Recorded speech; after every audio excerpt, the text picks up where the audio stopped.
Hey everybody, welcome to my page. My name is Karen. I'm the founder of Team Resplendent and KarensCorner.com, as well as this page.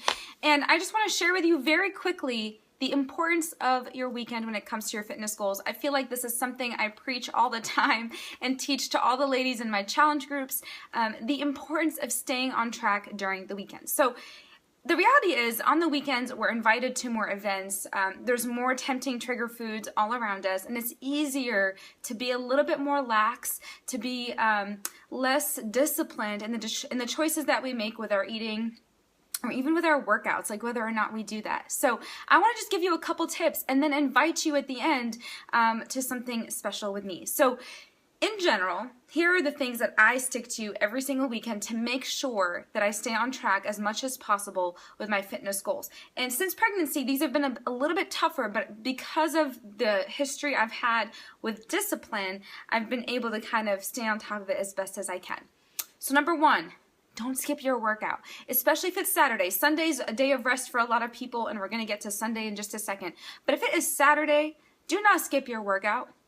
I'll tell you right now, I love beginning my day just sweating because it gets my mind in gear of like, okay, you just did all that hard work and you don't want to undo it. So how are you going to fuel your body, Karen? Make sure that you hydrate, Karen, right? So these are all things that just making that one positive decision with my workout gets me kind of in gear and in that mentality of, okay, I got to keep going with this. So that's number one, is don't skip your workout. Number two, make sure that you start off your day with a nutrient-packed breakfast. So again, it's making that second decision that kind of helps with that cycle. So for me, it's Shakeology, right? I get 77 superfoods packed into one shake. I use the shake to make waffles, brownies, oats, you name it. But most of the time I do drink it. So I use my vegan chocolate with ice cold water and a banana, and I got myself like a frap in a way. And I'm good. I know I have all my nutrients. I know I just fueled my workout properly, and I'm ready to kind of keep going. And so the meals the decisions I make with my meals the rest of the day should be complementing what I did that morning as well. So making sure that I'm on track with what I pick for snacks and for lunches and for dinners as much as possible. So number two, make sure you kick off your breakfast nutrient packed. Number three, hydrate. Water, water, water. You guys know, if you've been following me, water is my biggest weakness. In general, I just don't like it. And actually, since a lot of you have been giving me tips as to how to make water more enjoyable, I have grown to like it. I actually don't have to use lemon or fruits in my water anymore. I can drink it plain now, which is something I never liked. So water is really important. And the reason for that is I can't tell you how many times I thought I was hungry when I was actually thirsty. And then I ended up overeating way more than I needed to because I kept eating, but I wasn't satisfied because my body was looking for water, not for food. So make sure that you recognize the difference between being thirsty and being hungry. If you are not well hydrated throughout the weekend, you're going to mistake that and you're going to eat a lot more food than you probably need because your body's looking for thirst. So again, number one, don't skip your workout. Number two, nutrient-packed breakfast, and I promise you it's going to set your mind in gear for success the rest of the weekend. Number three, hydrate, hydrate, hydrate, hydrate with water. So, number four, stay active. I think one of the trickiest things with the weekend is if you stay on the couch all day, and I'm not saying sometimes that's not needed. Trust me, I've had moments like that, but still do something that makes you feel good throughout the day.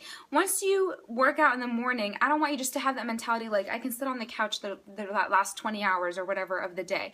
Keep moving. If it's gorgeous outside, go outside or do something productive, build something, create something, decorate something, I don't know. But productivity helps us to kind of feel like, okay, I just did something that was great. I didn't waste my time. I know when I'm bored, that's a big trigger for me for eating when I'm not actually hungry.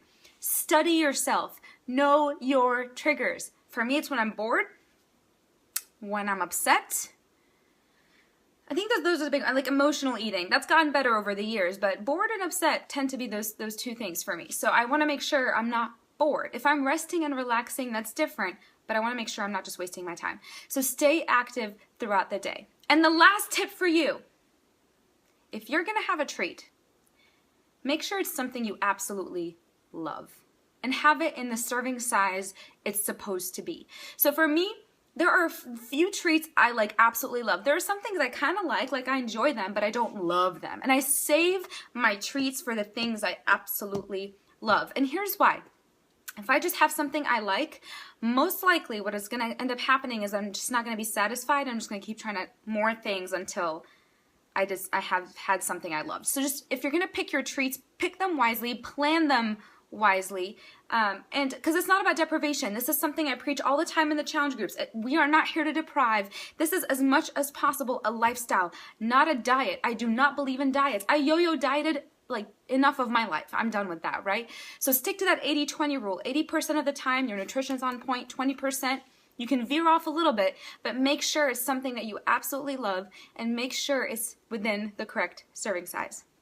So with all that said, I am opening up my May challenge group. It starts May 23rd. I have 10 spots and 6 are already reserved. So this challenge group is, we're going to be working out together. We're going to be talking about nutrition together. We do devotionals together. We just dig deep into this lifestyle that honors God, honors our bodies, and I'm super excited to launch it. So I have been personally inviting the people on my email list first, but now I'm opening it up on social media. So if you're interested in having increased accountability and encouragement and information for your health journey, and you think that you and I might be a good match in working together, just reach out. My email's at the top on the cover photo, coachkaren89@gmail.com, or you can private message me, or you can send a comment below this video.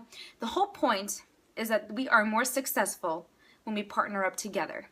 That's just what I found. So I hope these tips for the weekend are helpful for you. I hope you have a fantastic weekend. And remember, your weekends do matter. All right, talk to you guys a little bit later.